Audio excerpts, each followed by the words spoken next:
Hello दोस्तों, आप सभी को मेरे इस चैनल पर हार्दिक अभिनंदन है। तो दोस्तों, आज हम बात करेंगे कि राधा रानी जी का जन्म कैसे हुआ। भगवान श्री कृष्ण की प्रेमिका श्री राधा रानी का जिक्र ब्रह्मा वैवर्त पुराण में मिलता है। राधा और रुक्मणी दोनों ही कृष्ण से उम्र में बड़ी थी। मान्यताओं की वदंतियों के आधार पर राधा के बारे में बहुत कुछ कहा जाता है। तो चलिए जानते हैं राधा रानी जी का जन्म के बारे में और उनके माता पिता के बारे में। विष्णु पुराण के अनुसार राधा वृषभानु नामक वैश्य गोपी की पुत्री थी। उनकी माता का नाम कृति था। उनका नाम वृषभानु कुमारी पड़ा। बरसाना राधा रानी के पिता वृषभानु का निवास स्थान था। कुछ विद्वान मानते हैं कि राधा रानी का जन्म यमुना के निकट स्थित रावल ग्राम में हुआ था और बाद में उनके पिता बरसाना में बस गए थे, लेकिन अधिकतर लोग मानते हैं कि उनका जन्म बरसाना में हुआ था।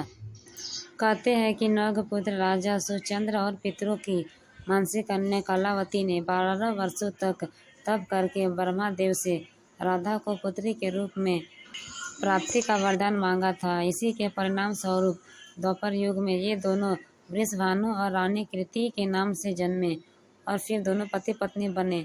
कृति के गर्भ से राधा का जन्म भाद्रपद की शुक्ल अष्टमी के दिन हुआ था। तब चारों ओर उल्लास का वातावरण निर्मित हो गया। ब्रह्मा वैवर्त पुराण की एक पुरानी कथा के अनुसार श्री कृष्ण के साथ राधा गोलोक में रहती थी। एक बार उनकी अनुपस्थिति में श्री कृष्ण अपनी दूसरी पत्नी विरजा के साथ घूम रहे थे।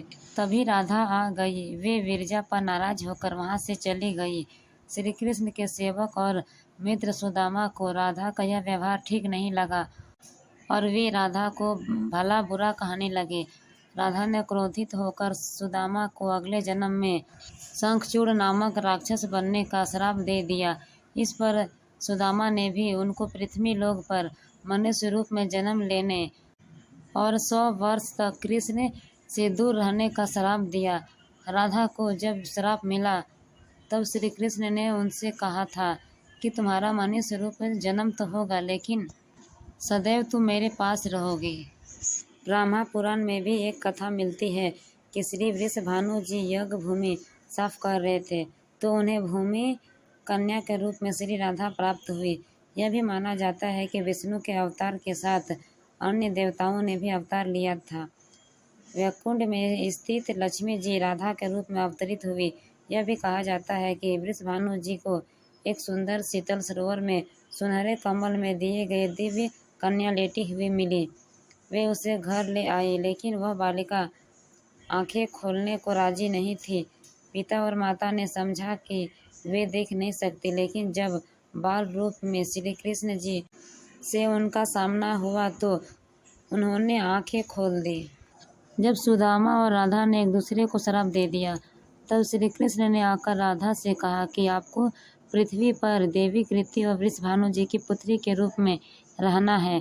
वहाँ आपका विवाह रायन नामक एक वैश्य से होगा।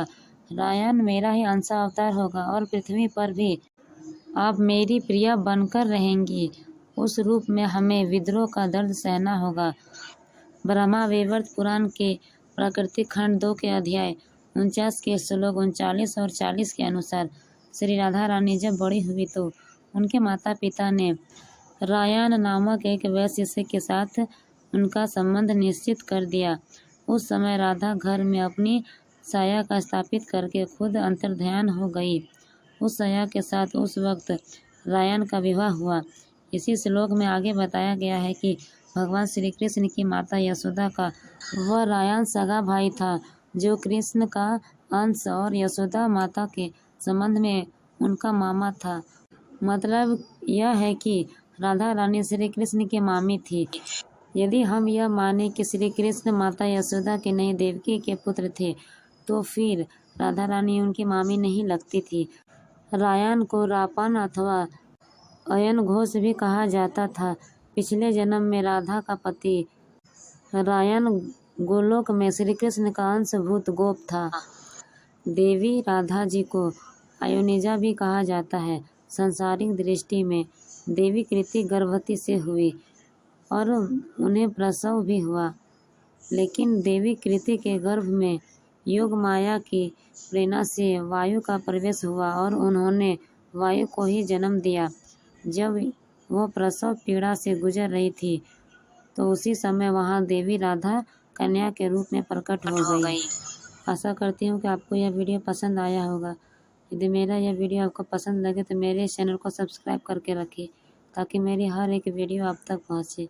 तो दोस्तों फिर मिलेंगे एक नई वीडियो के साथ। Thank you.